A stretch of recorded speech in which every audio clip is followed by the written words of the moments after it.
Bismillahirrahmanirrahim. Assalamualaikum warahmatullahi wabarakatuh. Waalaikumsalam warahmatullahi wabarakatuh. Puji syukur kita panjatkan kehadirat Allah Subhanahu wa taala pada hari yang sangat berbahagia ini. Kita masih diberikan kesehatan, kekuatan sehingga kita masih bisa berkumpul di ruangan yang sangat sederhana ini. Salawat dan salam marilah kita panjatkan kepada sang revolusi dunia Nabi besar Muhammad sallallahu alaihi wasallam. Yang terhormat Bapak Ibu Dewan Guru yang telah berhadir pada hari ini, yang akan mengikuti kegiatan yang akan dipaparkan oleh saudari kita Ibu Windy Widyasramani SIKOM, yaitu tentang menyebarkan pemahaman dan penerapan pengalaman terkait budaya positif. Untuk acara pertama, marilah kita sama-sama akan menyanyikan lagu Indonesia Raya yang akan dipimpin oleh saudari kita Ibu Intan Mulyani Sarjana Pendidikan.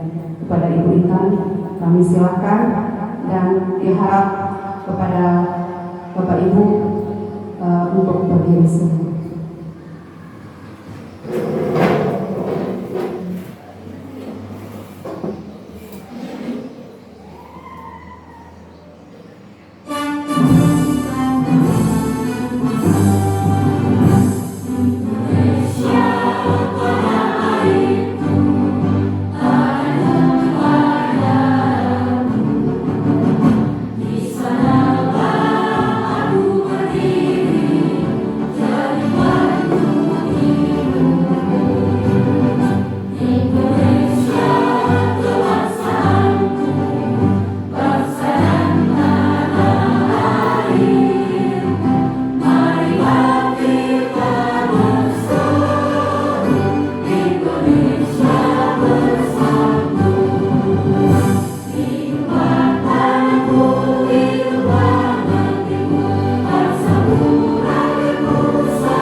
Silakan duduk kembali.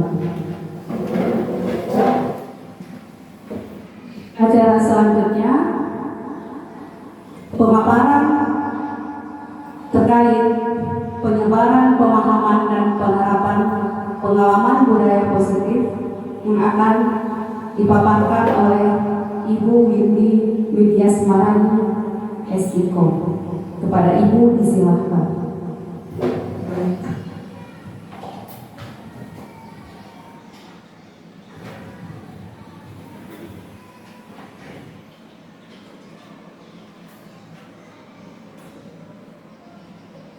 Assalamualaikum warahmatullahi wabarakatuh. Waalaikumsalam warahmatullahi wabarakatuh. Terima kasih atas kesempatannya. Di sini saya tidak ingin mengajarkan atau menggurui Bapak Ibu semuanya. Di sini saya hanya berbagi tentang pemahaman dan penerapan pengalaman budaya positif yang saya lakukan di pendidikan guru penggerak. Saya Windy Widyasramani, calon guru penggerak angkatan 11. Nah, Bapak Ibu, sebelumnya ketika kita mendengar budaya positif, apa yang Bapak Ibu pikirkan tentang budaya positif? di sekolah. Ada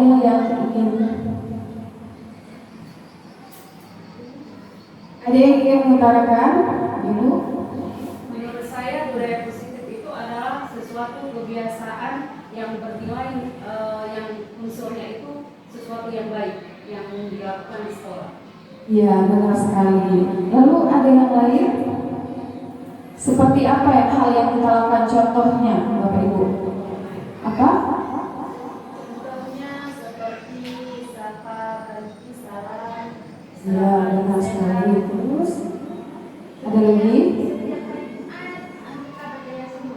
Ya, benar sekali. Tadi ada yang Ibu bilang, Bu Dita bilang kita bersalam ya, bersapa, salam kepada anak. Lalu ada di setiap hari Jumat kita ada baca Yasin. Terus kita sekarang ini lagi menerapkan sarapan sehat ya, makan sehat pagi seperti itu. Nah, Bapak Ibu, budaya positif merupakan perwujudan dari nilai-nilai atau keyakinan universal yang diterapkan di sekolah. Budaya positif dapat mendorong murid untuk mampu berpikir, bertindak, dan menciptakan sebagai proses memerdekakan dirinya sehingga murid mampu mandiri dan bertanggung jawab. Nah, tadi seperti kita bilang tadi ya Bu ya, nilai-nilai atau keyakinan universal seperti itu. Lalu konsep inti budaya positif terdiri dari berbagai bagian. Yang pertama, perubahan paradigma belajar. Yang kedua, disiplin positif. Yang ketiga, kebutuhan dasar manusia.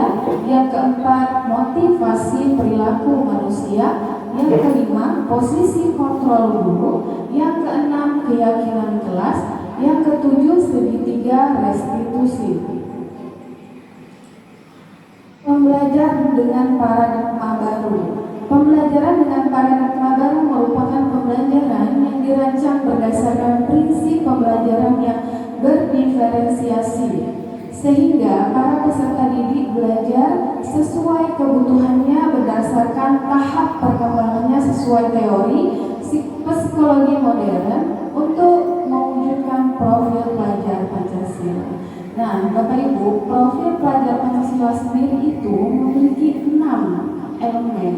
Yang pertama, beriman, bertakwa kepada Tuhan yang Maha Esa dan berakhlak mulia. Lalu ada berkebinekaan global. Berkebinekaan global sendiri itu anak itu menjunjung tinggi adat istiadatnya, mencintai adat istiadatnya, tapi dia tetap berpikiran terbuka. Jadi dia tetap rasional seperti itu ya, bergotong royong, kreatif, bernalar kritis dan mandiri. 6 elemen inilah yang harus diterapkan ya Bapak Ibu, ada di dalam diri seorang peserta didik. Lalu yang kedua, disiplin positif. Disiplin positif pembiasaan hal yang baik, mencambuk sikap atau perilaku maupun tutur kata oleh seluruh warga di sekolah, terutama bagi murid agar dapat berkembang menjadi pribadi yang kritis, mandiri, dan bertanggung jawab. Sebagai pendidik, tujuan kita adalah menciptakan peserta didik yang memiliki disiplin diri sehingga mereka berperilaku mengacu kepada nilai-nilai kebajikan universal dan memiliki motivasi dalam diri menuju perubahan perilaku ke yang lebih baik seperti itu. Lalu yang ketiga ada kebutuhan manusia. Kebutuhan dasar manusia merupakan suatu yang kita lakukan untuk mendapatkan apa yang kita inginkan. Seluruh tindakan yang kita lakukan memiliki tujuan. Semua usaha terbaik yang kita lakukan agar kebutuhan dasar kita terpenuhi dengan baik. Nah, Bapak Ibu, kebutuhan dasar manusia itu ada 5. Yang pertama, bertahan hidup. Nah, dalam bertahan hidup, biasanya apa yang kita butuhkan? Makan. Lalu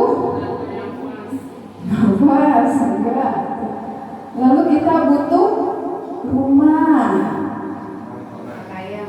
Pakaian. Nah, kalau kasih sayang dan rasa terima, apa kira-kira yang kita perlukan? Perlindungan. Nah, lalu rasa yang diterima, dia ingin diterima di dalam kelompoknya, seperti itu ya. Lalu ada penguasaan. Nah, penguasaan ini apa yang ada di dalam diri kita? Kalau sosok kita tuh penguasa, kira-kira kita apa? Ya, mengayomi. Lalu kita ada pasti sisi sombongnya. Saya ingin diakui sebagai pemimpin, seperti itu. Itulah penguasaan. Lalu ada kebebasan. Kebebasan itu seperti apa, Bu? Apa kita ingin apa? Ingin melakukan semua kebebasan tapi masih sesuai dengan aturan. Lalu ada kesenangan. Nah, biasanya kebutuhan manusia ini kok kesenangan apa yang kita butuhkan? Healing, liburan gitu ya. Nah, kita bisa lihat. Nah, bertahan hidup itu makanan, pakaian, tempat tinggal, dan kesehatan. Kasih sayang dan rasa diterima itu ada dipedulikan, berbagi, kerjasama, menjadi bagian dalam kelompok, seperti itu. Lalu penguasaan yang saya bilang tadi, dia ingin diakui sebagai pemimpin diri dia kan. Nah, kebebasan, mandiri. Nah, dia walaupun bebas, tapi dia tetap tahu arah dirinya bagaimana, tujuan dia. Kesenangan, seperti tadi bermain, humor, antusias, tertawa. Motivasi perilaku manusia. Yang pertama ada hukuman. Tidak terencana atau tiba-tiba. Murid tidak tahu apa yang akan terjadi. Bersifat satu arah, berupa hukuman fisik dan psikis. Konsekuensi, terencana atau disepakati sesuai peraturan. Murid tetap dibuat tidak nyaman. Sikap guru selalu memonitor murid. Restitusi, proses menceritakan kondisi bagi murid yang memperbaiki kesalahan. Proses kolaboratif yang mengajarkan murid untuk mencari solusinya sendiri. Posisi kontrol guru. Yang pertama ada penghukum, teman, pembuat merasa bersalah, pemantau, dan manajer. Penghukum. Seorang penghukum bisa menggunakan hukuman fisik maupun verbal. Adapun yang biasa dilakukan penghukum biasanya menghardik, menunjuk, menyakiti atau menyindir. Dampak pada siswa dari seorang penghukum adalah perilaku kontrol negatif, seperti siswa mengulangi kesalahan berulang kali lalu perilaku menjadi agresif. Nah, Bapak Ibu, saya ingin bertanya. Pasti kan kita sebagai guru ya, pasti pernah menghukum. Bisakah Bapak Ibu menceritakan pengalamannya sebagai penghukum? Adakah yang ingin menceritakan? Oh ya, baik, Ibu. Saya menghukum siswa-siswi ketika mereka tidak membawa alat perlengkapan belajar. Mungkin di situ saya suruh untuk skor jam aja. Nah, setelah Ibu menghukum, adakah efek jera yang dirasakan anak tersebut, Bu? Tidak. Ya kan? Nah, itu tadi ketika kita menghukum, anak itu tidak jera, malah dia makin berbuat. Besok dia seperti itu lagi, besok dia seperti itu lagi. Itulah dampak negatifnya kita menghukum ya, Bapak Ibu ya. Lalu yang kedua ada teman. Guru pada posisi sebagai teman tidak akan menyakiti siswa, namun selalu berupaya mengontrol siswa melalui pendekatan persuasi. Yang biasa dilakukan posisi sebagai teman adalah membuatkan alasan-alasan untuk siswanya. Dampak pada siswa adalah siswa akan tergantung, tidak mandiri dan tidak bisa memutuskan sendiri. Jadi itu biasanya gini Bu, misalkan ada yang nakal di kelas, tapi kita tutup-tutupi karena kita sebagai teman gitu kan. Enggak, dia baik kan. Oh enggak, dia kerja tugas, padahal enggak gitu ya. Lalu ada pembuat rasa bersalah. Pada posisi ini biasanya guru akan berusaha lebih lembut. Yang biasa dilakukan pembuat merasa bersalah biasanya berceramah, menunjukkan kekecewaan mendalam. Dampak pada siswa dari seorang pembuat merasa bersalah adalah siswa akan merasa rendah diri, merasa gagal dan tidak berharga. Biasanya gini Bu, misalkan ada anak yang gak bisa dibilangi tidur, kita masuk tidur gitu kan, kita masuk tidur, kita buat dia merasa bersalah. Nah, emang kamu gak kasihan ya sama ibu? Nah, seperti itu. Ibu sudah capek kasih kamu ilmu, kasih kamu ini segala macam, masa kamu tidur nak? Nah, seperti itulah pembuat merasa bersalah. Jadi anak merasa bersalah ya Bu ya. Lalu ada pemantau. Guru pada posisi ini biasanya selalu mengawasi atau memantau siswanya yang berpatokan pada catatan atau kesempatan yang sudah disetujui. Yang biasanya dilakukan posisi sebagai pemantau yaitu memantau, menghitung dan mengukur kedisiplinan siswa. Dampak bagi siswa dari posisi pemantau yaitu menitik beratkan pada dampak pada diri sendiri, mendapatkan hadiah atau mendapatkan hukuman. Itu. Lalu ada manajer. Seorang manajer telah memiliki keterampilan di posisi teman maupun pemantau, dan dengan demikian biasa jadi di waktu-waktu tertentu kembali kepada kedua posisi tersebut bila diperlukan. Guru pada posisi ini biasanya posisi di mana guru berbuat sesuatu bersama siswa, mempersilahkan siswa mempertanggungjawabkan perilakunya, serta mendukung siswa agar dapat menemukan solusi atas permasalahannya sendiri. Yang dilakukan guru pada posisi manajer biasanya mengajukan pertanyaan-pertanyaan terkait nilai kebajikan yang telah diyakininya, atau pertanyaan berkaitan dengan solusi yang ditempuh berkaitan dengan pelanggaran tata tertib. Contoh kasus ini tentang Adi yang terlambat hadir ke sekolah. Penghukum, nada suara tinggi, bahasa tubuh, mata melotot, jari menunjuk-nunjuk menghardik. Jadi dia gini, terlambat lagi, pasti terlambat lagi, selalu datang terlambat. Kapan datang tepat waktu, Adi, gitu kan?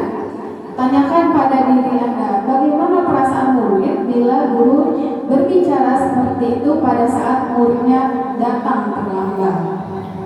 Nah, hasilnya kemungkinan murid marah dan menendang atau bersifat agresif bisa jadi sesudah kembali duduk. Murid tersebut akan mencoret bukunya atau meja. Lebih buruk lagi, sepulang sekolah, murid melihat motor atau mobil bapak ibu guru akan menggores kendaraan tersebut dengan paku.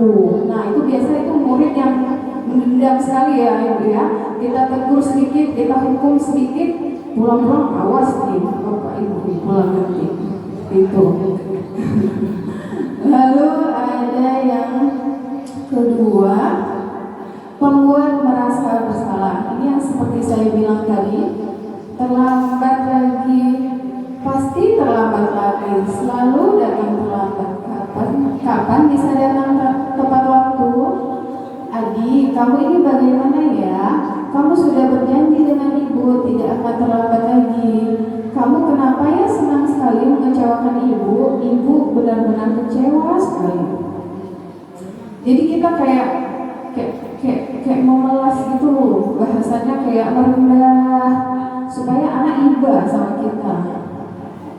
Hasilnya murid akan merasa bersalah telah mengecewakan ibu atau bapak gurunya. Murid akan merasa menjadi orang yang gagal dan tidak sanggup membahagiakan orang lain. Kadangkala sikap seperti ini lebih berbahaya dari sikap penghukum, karena emosi akan terlalu rapat di dalam, murid menahan perasaan tidak seperti murid dalam dengan guru penghukum, di mana murid bisa menumpahkan amarahnya walaupun dengan cara negatif. Murid tertekan seperti inilah yang tiba-tiba meletus amarahnya dan bisa menyakiti diri sendiri atau orang lain. Seperti itu. Lalu teman, teman ini tadi kayak teman aja. Adi, ayolah. Bagaimana sih kamu? Kemarin kamu sudah janji kan ke ibu, kenapa terlambat lagi? Sambil tertawa ringan ya kan? Jadi kayak, Adi. Ya sudah, tidak apa-apa, duduk dulu sana, nanti ibu bantu kamu ini. Inilah yang biasanya dia menyembunyikan anak tadi. Dia menutupi anak ini dari kesalahan. Jadi anak ini tidak mandiri. Bagaimana perasaan murid dengan sikap guru seperti ini? Hasilnya murid akan merasa senang dan akrab dengan guru. Ini termasuk dampak yang positif, teman. Hanya saja di sisi negatif, murid menjadi tergantung pada guru tersebut. Bila ada masalah, dia merasa bisa mengandalkan guru tersebut untuk membantunya. Akibat lain dari posisi teman, Adi hanya akan berbuat sesuatu bila yang menyuruhnya adalah guru tersebut, dan belum tentu berlaku yang sama dengan guru yang lain. Nah, biasanya gitu kan Bu, anak-anak kalau suka apa kita, ini kita dianggap teman, dia maunya kita aja yang suruh dia, guru lain tuh nggak mau. Males lah, ngapain sama ibu itu, enak sama Bu Yani aja, gitulah.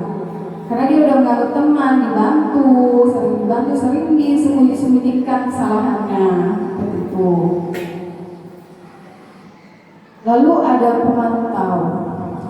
Adi, tahukah kamu jam berapa kita mulai? Tahu Bu, karena suaranya datar ya Bu. Tahu Bu, kamu terlambat 15 menit. Apakah kamu sudah mengerti konsekuensi yang harus dilakukan bila terlambat? Paham Bu, saya harus tinggal di kelas pada jam istirahat nanti dan mengerjakan tugas ketertinggalan saya. Ya benar, nanti pada saat jam istirahat kamu harus tinggal di kelas untuk menyelesaikan tugas yang tertinggal tadi. Saya tunggu. Bagaimana perasaan murid diperlakukan seperti ini? Murid memahami konsekuensi yang harus dijalankan karena telah melanggar salah satu peraturan sekolah. Guru tidak menunjukkan suatu emosi yang berlebihan menjadi marah atau membuat merasa berbuat salah. Murid tetap dibuat tidak nyaman, yaitu dengan harus tinggal di kelas pada waktu jam istirahat dan mengerjakan tugas. Guru tetap harus memantau murid pada saat mengerjakan tugas di jam istirahat karena murid tidak bisa tinggal seorang diri. Jadi kalau kita tinggal, biasanya ya muridnya pergi juga, dia nggak akan patuhi. Jadi kita harus tunggu, kita harus konsekuensi apa yang sudah kita lakukan itu kita jalankan seperti itu ya Bapak Ibu. Lalu ada posisi manajer. Adi, apakah kamu mengetahui jam berapa sekolah dimulai? Tahu Bu, jam 7. Guru, iya. Jadi kamu terlambat. Kira-kira bagaimana kamu akan memperbaiki masalah ini? Saya bisa menanyakan teman saya Bu untuk mengejar tugas yang tertinggal. Baik, itu bisa dilakukan. Apakah besok tidak ada masalah untuk agar bisa hadir tepat waktu ke sekolah? Tidak Bu, saya bisa hadir tepat waktu. Baik, saya hargai usahamu untuk memperbaiki diri. Bagaimana perasaan murid diperlakukan seperti ini? Pada posisi manajer, maka suara guru sebaiknya tulus. Tidak perlu marah, tidak perlu meninggikan suara, apalagi menunjuk jari ke murid berkaca pinggang atau bersikap seolah-olah menyesal. Tampak sedih sekali akan perbuatan murid ataupun bersenda gurau menempatkan diri sebagai teman murid. Fokus ada pada murid bukan untuk membahagiakan guru atau orang tua. Murid sudah mengetahui adanya suatu masalah dan sesuatu perlu terjadi. Bila guru mengambil posisi pemantau, guru akan melihat konsekuensi apa peraturannya. Namun, pada posisi manajer, guru akan mengembalikan tanggung jawab pada murid untuk mencari jalan keluar permasalahannya tentu dengan bimbingan guru.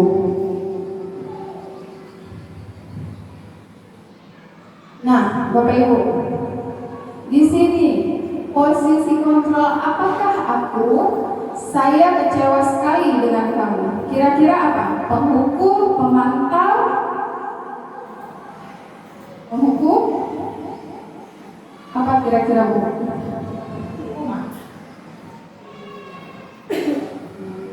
Apa kira-kira Bu? Penghukum, pemantau, manajer, pembuat merasa bersalah, pembuat merasa bersalah. Tadi kan kita lihat di sini, saya kecewa sekali dengan kamu, gitu. Lalu yang kedua, kamu tidak pernah benar melakukannya. Sekarang keliling, langsung tahu ya udah keliling lapangan 3 kali, langsung menghukum. Benar. Lalu kira-kira bagaimana kamu akan memperbaikinya?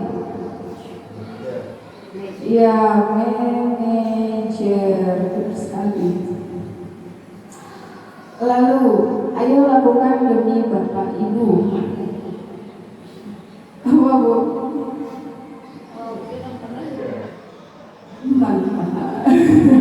Tadi ada manajer. Kamu terlambat 15 menit. Apakah kamu sudah mengerti konsekuensi ini? Iya, benar sekali. Pemantau.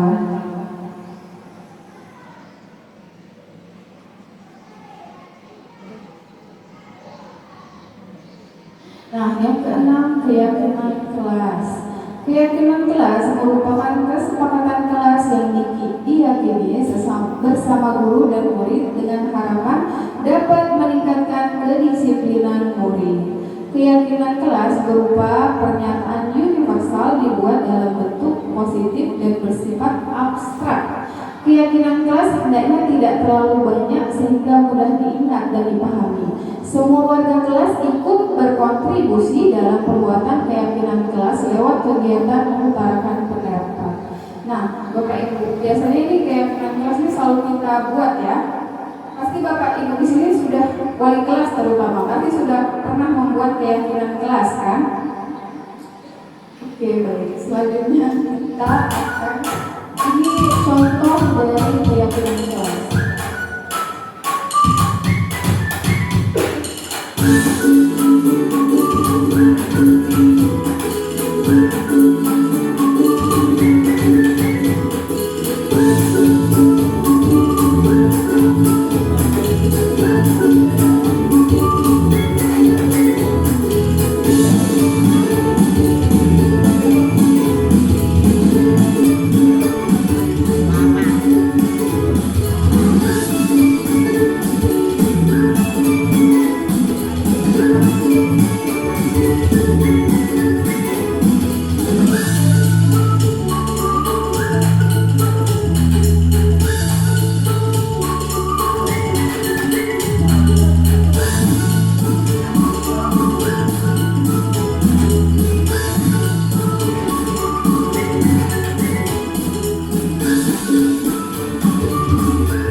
Nah, Bapak Ibu, tadi itu merupakan keyakinan kelas, contoh yang saya buat di kelas.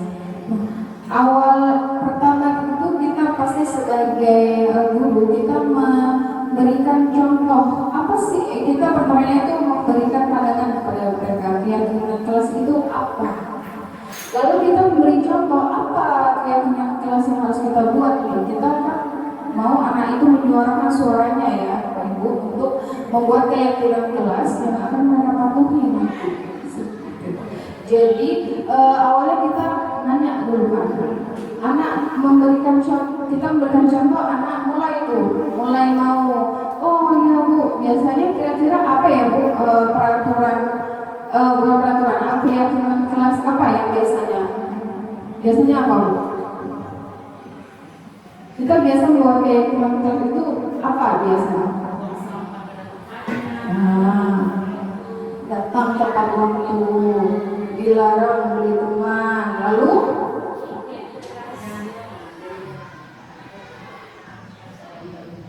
oh ya,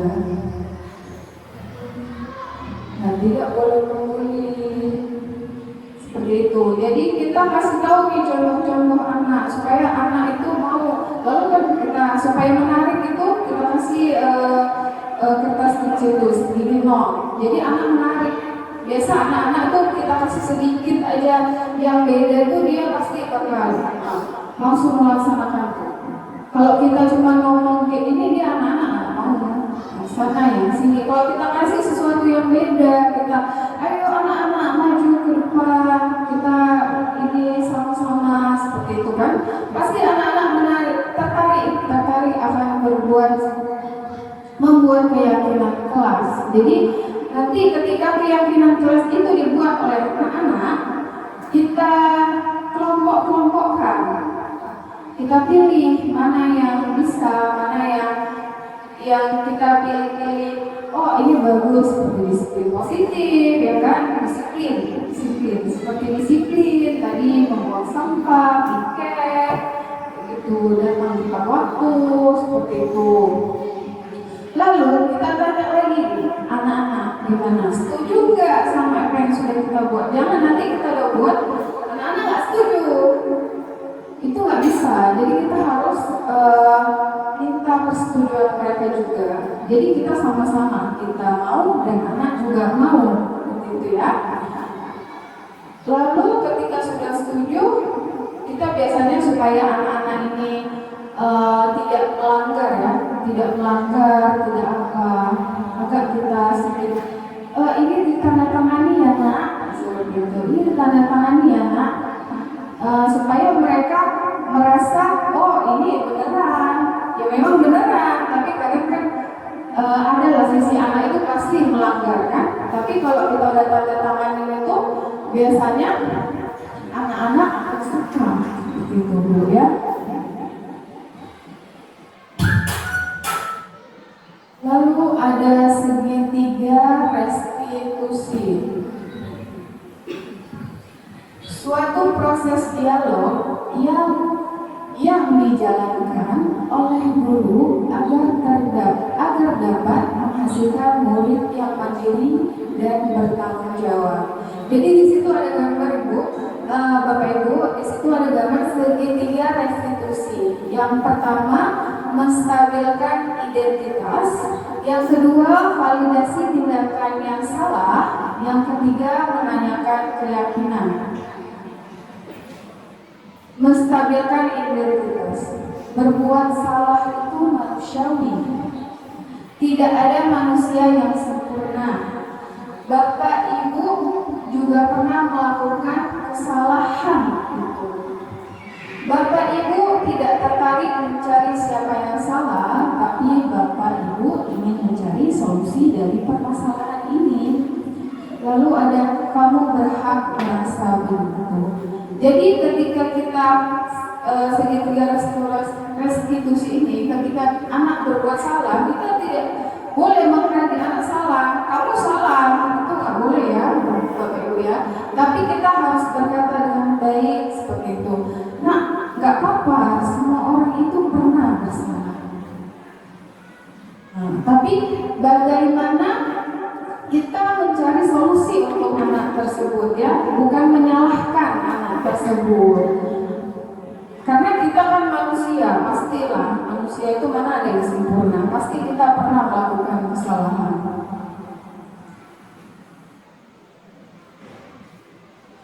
Validasi tindakan yang salah.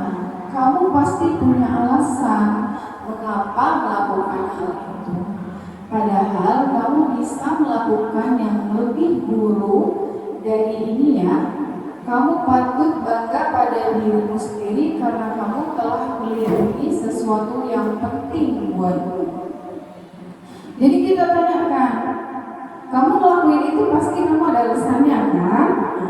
Terus padahal bisa, misalkan dia berantem gitu, kita panggil. Padahal dia cuma ngebrak meja. Seharusnya kalau dia marah tuh bisa melakukan hal yang lainnya. Cuman kita redamkan seperti itu, kamu cuma ngebrak meja. Padahal kamu bisa melakukan hal yang lainnya seperti itu.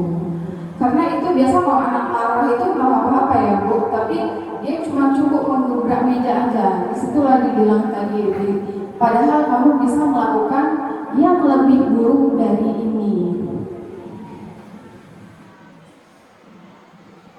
Menanyakan keyakinan. Apa keyakinan kelas kita? Nilai-nilai apa yang telah kita sepakati? Seperti apa gambaran kelas yang ideal menurut kamu? Kamu mau jadi orang yang seperti apa? Nah, keyakinan kelas ini tadi ini merujuk ke yang udah kita buat tadi, keyakinan kelas yang udah sepakat kita buat tadi. Kita tanya, apa keyakinan kelas kita? Kita tanya lagi ke dia. Lalu nilai-nilai yang telah kita sepakati itu, kan tadi kita tanya yang udah sepakati. Lalu ada dia itu kita tanya, kamu itu sudah melanggar apa? Jadi kita tanya, gitu kan? Kita udah buat, kita melanggar apa? Gitu. Ini contoh penerapan segitiga restitusi.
Baik, kalau menurut kamu penting, jadi keyakinan apa yang harus kamu lakukan pada saat kamu sedang marah? Harus berserah.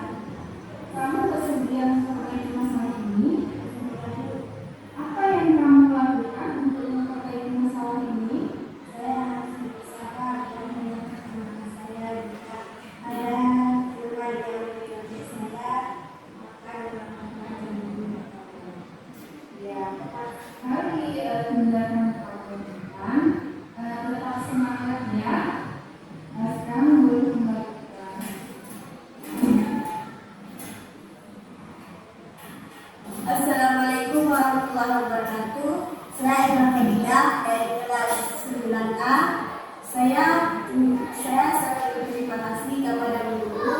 telah mengajak saya untuk berdiskusi. Jadinya saya bisa mengeluarkan emosi saya.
Assalamualaikum warahmatullahi wabarakatuh. Perkenalkan, nama saya Rizka Lesalia.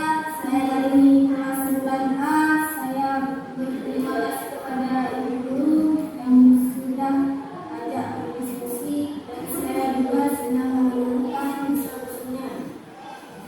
Saya berjanji bakal awal dan sekolah tepat waktu.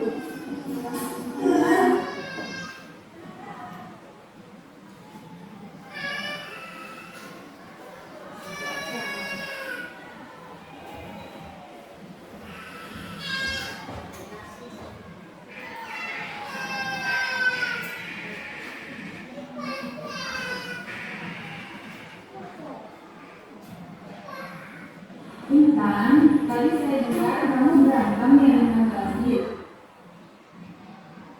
Nah, Bapak Ibu, itu tadi contoh penerapan segitiga restitusi yang telah saya buat. Jadi di situ kita pertama menanyakan anak itu apa yang sudah dia perbuat. Kita tanyakan baik-baik. Kita panggil pertama dulu, kita panggil anaknya yang pembuat masalah.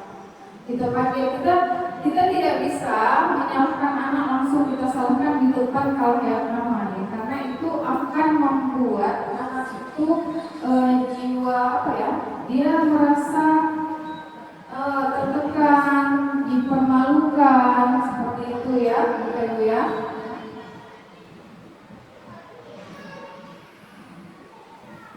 Nah, makanya kita panggil anak itu, kita panggil ke ruangan, kita tanyakan dia kenapa, apa masalahnya. Lalu dia ceritakan masalahnya. Sambil dia ceritakan, kita tanya lagi, kenapa kamu melakukan itu? Setelah dia salahkan, emangnya keyakinan apa yang sudah kamu langgar? Seperti tadi kan, keyakinan apa yang sudah kamu langgar? Dia tahu keyakinan apa, dia jawab ini keyakinannya. Seperti Intan tadi, dia itu marah terhadap temannya karena temannya sering mencontek ya. Jadi dia tidak menghargai sesama teman. Dia marah sama temannya karena sudah mencontek tugas-tugas yang dia lakukan. Lalu terakhir kita kasih saran bahwasanya pasti pernah berbuat salah, supaya dia tidak merasa salah, terlalu salah apa yang dilakukannya, seperti itu. Lalu kalau untuk Rizka tadi, dia itu terlambat karena dia sering bergadang pada saat malam hari. Jadinya dia datang ke sekolah terlambat. Kita tanya juga, kenapa Rizka sering datang terlambat? Seperti itu. Kita nggak bisa kan langsung di depan kelas, Rizka, kamu sering datang terlambat ya? Nggak boleh seperti itu. Jadi kita panggil anak itu, kita dapat laporan dari guru, kita diskusi apa solusinya. Bisa nggak kamu tidak ulangi hal itu? Kita minta terhadap dia. Lalu ketika dia memberikan solusinya, kita kasih jalan mencari solusi bersama, seperti itu. Nah, Bapak Ibu, kan ini siap ya, kayaknya pada kurang semangat. Supaya semangat, bolehlah kita ice breaking sebentar. Sederhana aja.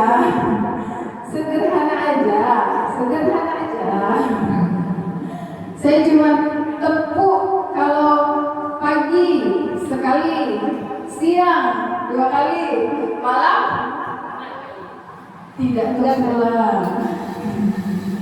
Kalau malam 4 kali nanti kontrol. Kita coba ya.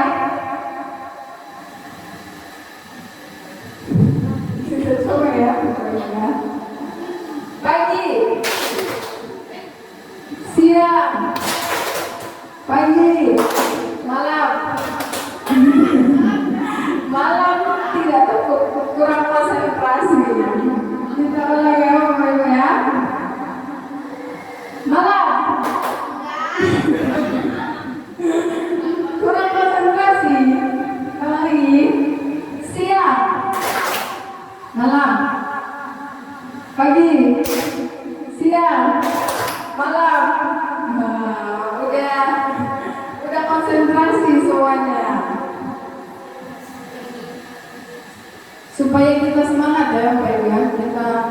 Nah, ini dokumentasi yang saya bilang tadi, budaya positif. Ada baca Yasin, melakukan belajar kelompok dan melakukan presentasi, membaca buku di perpustakaan.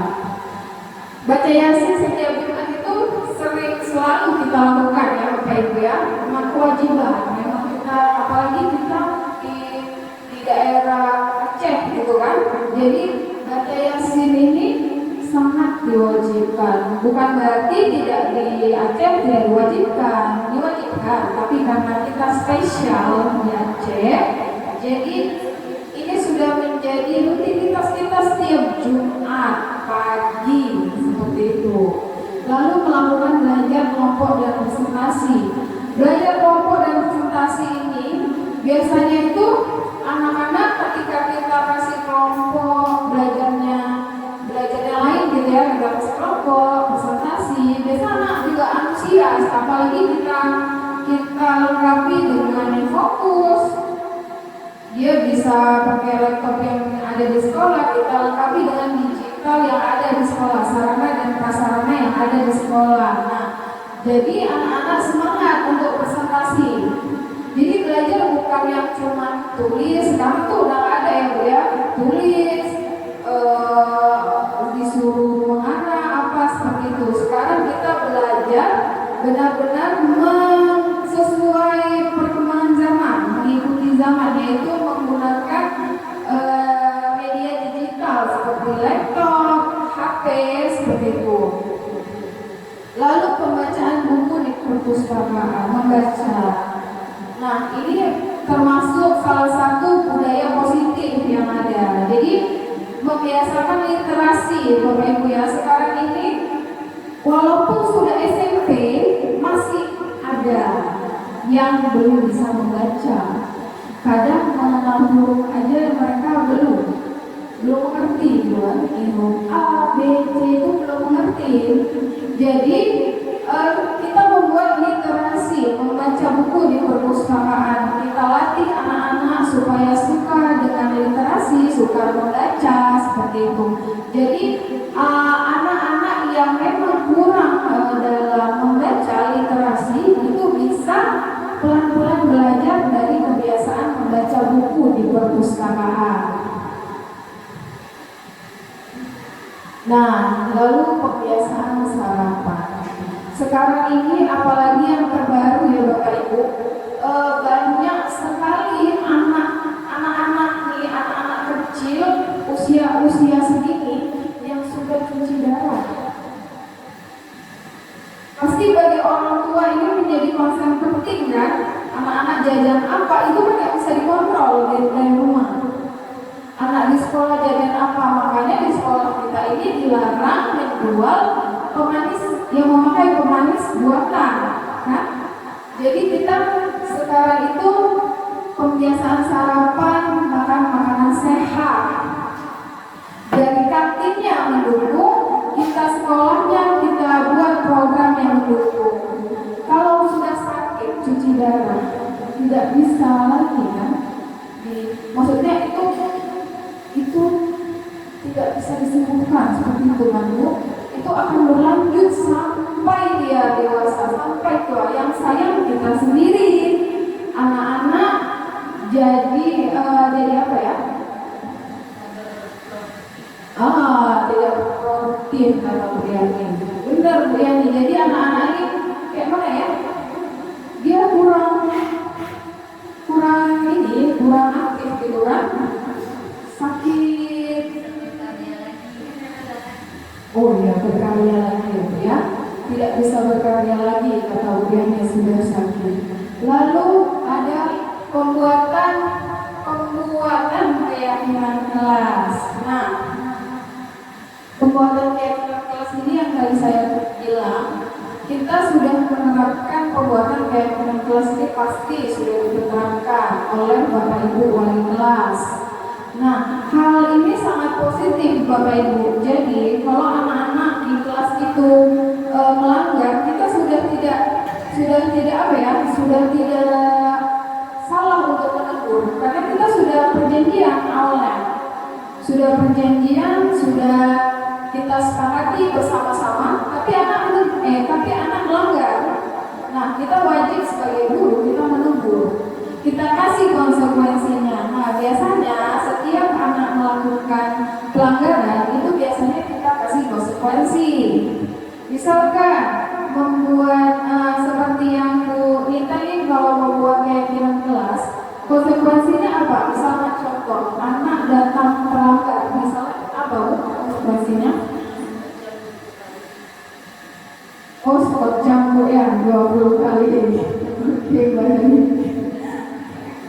Lalu, misalkan ibu di kelas itu ada membuat keyakinan kelas, kalau anaknya tidak piket, biasanya ibu disuruh sampah dengan tangan. oh iya, suruh kutip sampah di sekolah ya Bu ya, karena dia nggak piket dengan Bu. Iya benar. Nah, jadi keyakinan kelas itu sangat perlu kita buat supaya anak patuh. Kita latih anak patuh dari sekarang. Seperti itu. Jadi dia sekolah bukan enak-enak dia aja.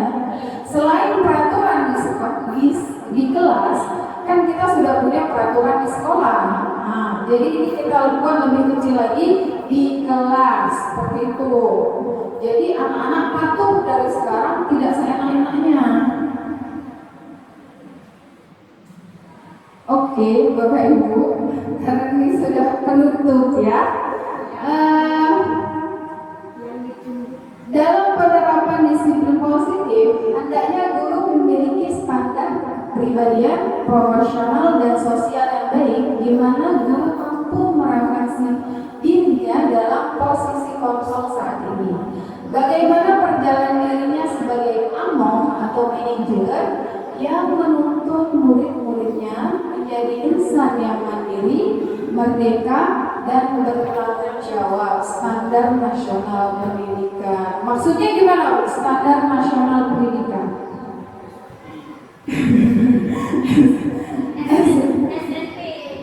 SNP.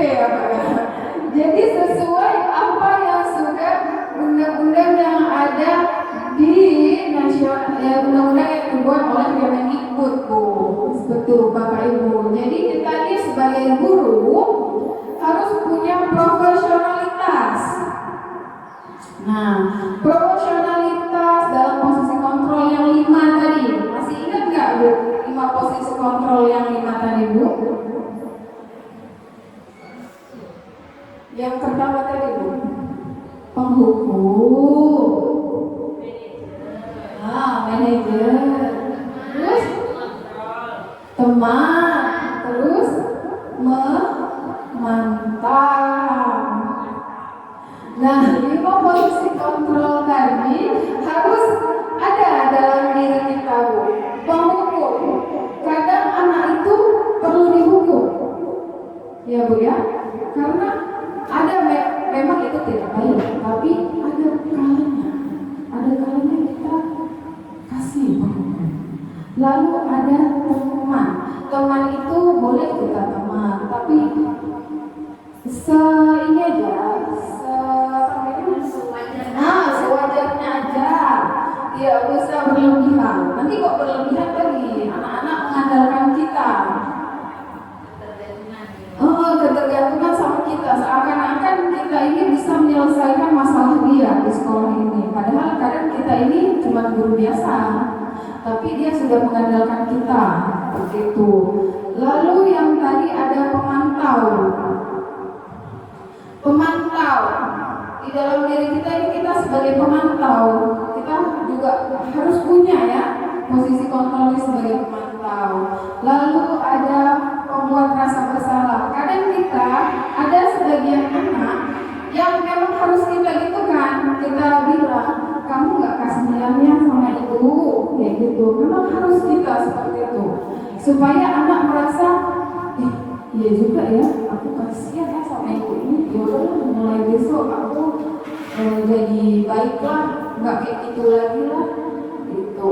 Lalu ada satu lagi manajer. Nah, manajer ini biasanya guru juga bisa, guru BK, website, semua bisa. Cuman biasanya ini kita penengah.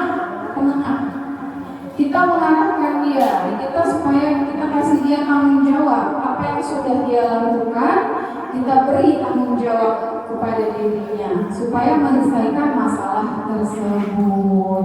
Nah, Bapak Ibu, mungkin hanya itu yang dapat saya sampaikan tentang pemahaman budaya positif. Nah, saya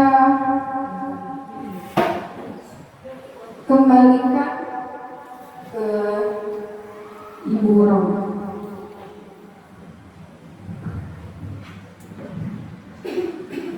Baik, terima kasih mengucapkan kepada Ibu Windy yang telah memaparkan budaya positif pada hari ini.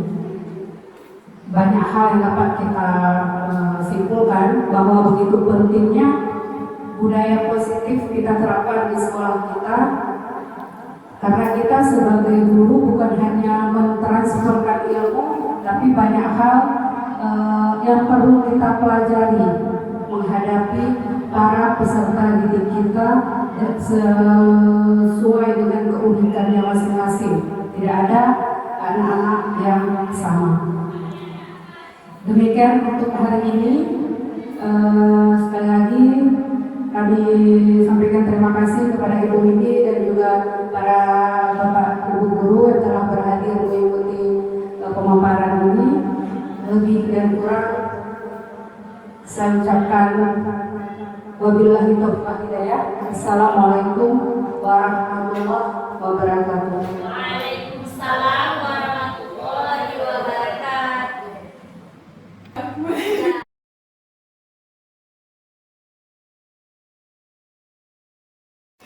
Assalamualaikum warahmatullahi wabarakatuh. Saya Dharma Yunita, rekan sejawat Ibu Windy Widya Smarani. Penyampaian yang telah disampaikan oleh Ibu Windy tentang budaya positif sangat bermanfaat sekali bagi kami. Kami jadi lebih mengerti tentang budaya positif di sekolah. Ini menjadi ilmu bagi kami semua. Sekian, terima kasih.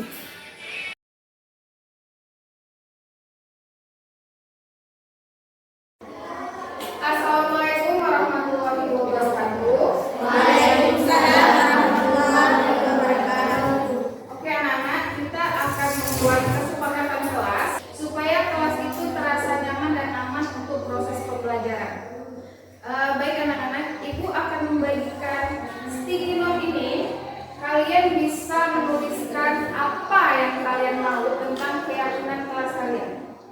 Jadi misalkan disiplin, tidak boleh terlambat ke sekolah, lalu tidak boleh mengganggu teman, dan terus apa tadi saya bilang, tidak boleh memotong guru saat menjelaskan, gitu ya. Jadi kan ya. Jadi ini saya bagikan, nanti kalian tulis, lalu kalian tempelkan di depan kelas ya. Tuliskannya.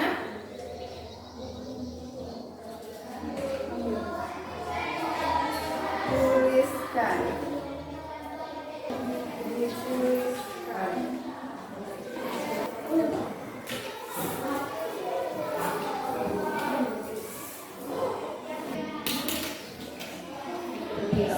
Oke anak-anak, sudah selesai semua?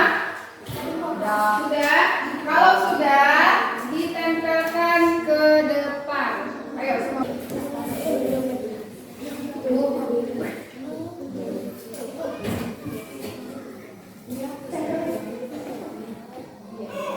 Ibu akan mengkelompokkan kesepakatan kelas yang sudah kalian buat ya. Yang pertama, di sini ada tidak boleh datang terlambat. Tidak boleh datang terlambat. Tidak, bukan tidak ya, berarti datang tepat waktu. Datang tepat waktu. Lalu kedua, disiplin. Disiplin. Ketiga, tidak boleh buang sampah. Tidak boleh buang sampah sembarangan.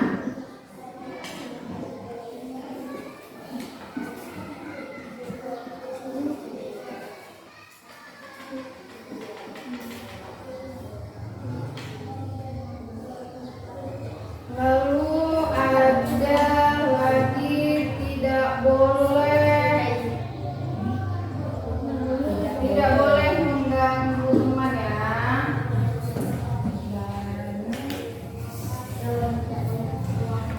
Mengganggu atau membuli ya.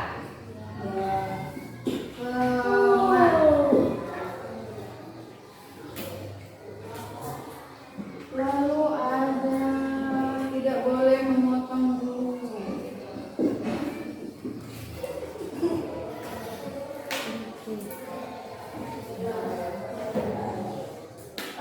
Ketua kelasnya siapa? Sebentar ya nak. Oh ya udah. Kamu tanda tangan di sini. Ketua kelas. Tanda tangan di sini ya nak. Tanda tangan. Sudah? Oke, silakan kembali. Oke anak-anak, karena itu kan sudah ditandatangani, berarti sudah disepakati oleh kelas ini ya. Nah, oke maka dari itu kita sudah ada di sini datang tepat waktu, disiplin, tidak boleh buang sampah sembarangan, tidak boleh mengganggu atau membuli teman, tidak boleh berbicara saat guru menjelaskan, lalu ada pakaian rapi. Karena ini sudah kita sepakati bersama, harus kita ikuti dan jalani di kelas ini supaya kelas ini menjadi aman dan nyaman saat proses pembelajaran. Seperti itu ya Nak ya. Semoga apa yang sudah kita buat ini tetap bisa kita jalani dengan baik dan sesuai apa yang kita mau. Oke, kalau begitu saya akhiri. Assalamualaikum warahmatullahi wabarakatuh. Waalaikumsalam warahmatullahi wabarakatuh.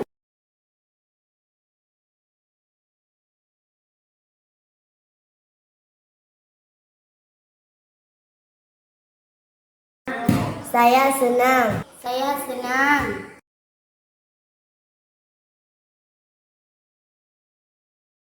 Penting. Penting.